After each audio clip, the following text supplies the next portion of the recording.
So the Z Flip 6 and the Z Fold 6 colors have been leaked.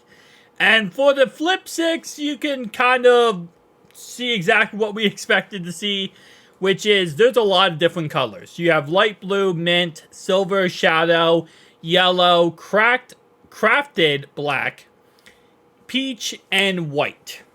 Now, to be honest, I'm probably, if I pick up the Z Flip 6, which I still am on the fence about because I do love the Z Flip 5, but I know that Z Flip 6 recently, the benchmarks came out, and it's twice as powerful as even the Z Fold 5. So, maybe the Snapdragon 8 Gen 3 processor is actually going to be worth it.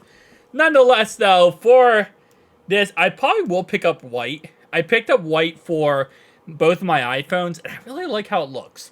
It depends on how it looks on the Z Flip 6, whether it looks good or not.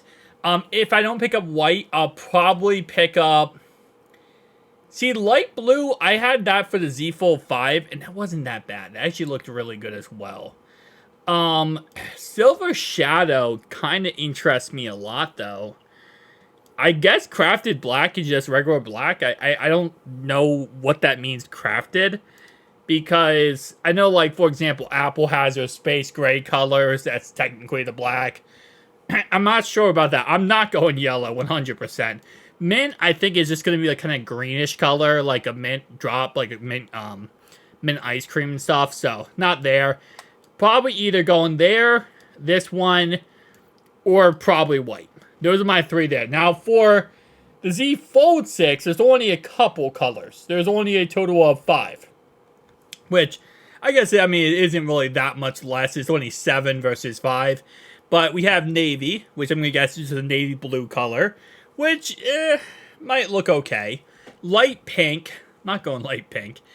Silver shadow. I might go with that. I'm going silver shadow or I'm going with white. I'm not going crafted black. I'm going either with one of these two colors. Silver shadow. Okay, so I'm going to guess it's like a darker silver. That's like all I could guess when it comes to that. So I'm probably going either silver shadow or white. I might go white on both devices and see how it looks. I don't know. Because again, like I said, I've done that with my iPhones and they look freaking amazing. So tell me down below your thoughts and opinions though. And I'll see you guys in the next one.